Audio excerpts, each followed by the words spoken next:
Psalms chapters 43 through 45, from the King James Version. Chapter 43, Judge me, O God, and plead my cause against an ungodly nation.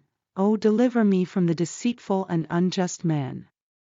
For thou art the God of my strength, why dost thou cast me off?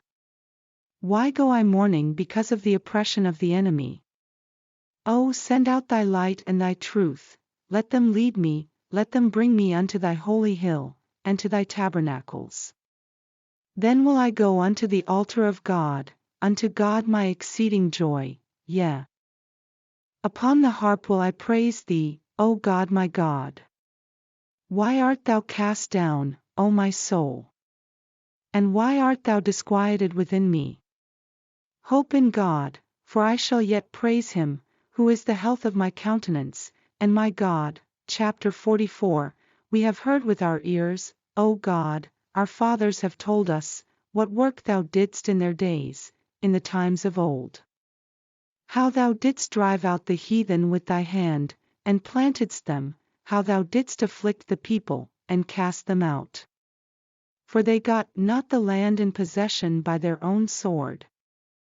Neither did their own arm save them, but thy right hand, and thine arm, and the light of thy countenance, because thou hadst a favor unto them.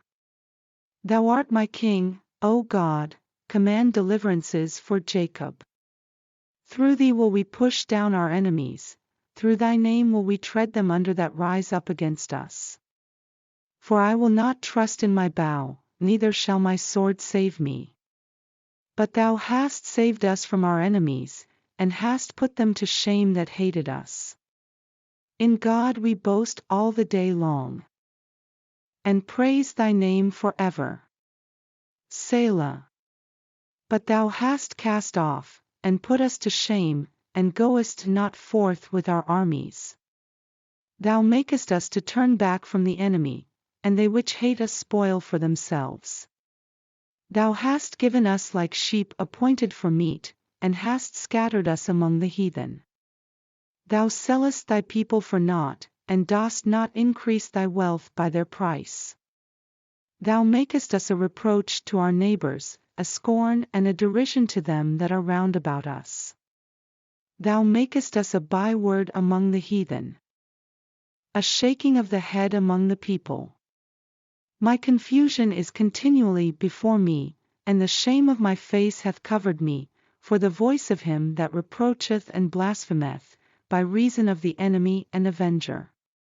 All this is come upon us, yet have we not forgotten thee, neither have we dealt falsely in thy covenant. Our heart is not turned back, neither have our steps declined from thy way, though thou hast sore broken us in the place of dragons, and covered us with the shadow of death.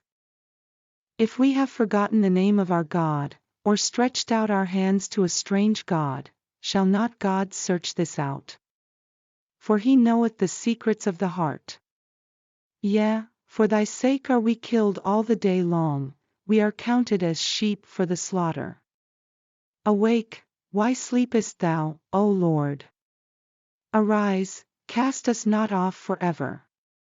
Wherefore hidest thou thy face, and forgettest our affliction and our oppression? For our soul is bowed down to the dust, our belly cleaveth unto the earth. Arise for our help, and redeem us for thy mercy's sake. Chapter 45, my heart is inditing a good matter, I speak of the things which I have made touching the king, my tongue is the pen of a ready writer. Thou art fairer than the children of men, grace is poured into thy lips, therefore God hath blessed thee forever. Gird thy sword upon thy thigh, O most mighty, with thy glory and thy majesty.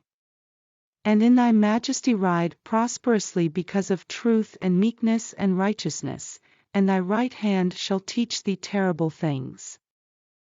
Thine arrows are sharp in the heart of the king's enemies, whereby the people fall under thee. Thy throne, O God, is for ever and ever, the scepter of thy kingdom is a right scepter. Thou lovest righteousness, and hatest wickedness, therefore God, thy God, hath anointed thee with the oil of gladness above thy fellows. All thy garments smell of myrrh, and aloes, and cassia, out of the ivory palaces, whereby they have made thee glad. Kings' daughters were among thy honorable women, upon thy right hand did stand the queen in gold of Ophir. Hearken, O daughter, and consider, and incline thine ear, forget also thine own people, and thy father's house, so shall the king greatly desire thy beauty, for he is thy Lord, and worship thou him. And the daughter of Tyre shall be there with a gift, even the rich among the people shall entreat thy favor.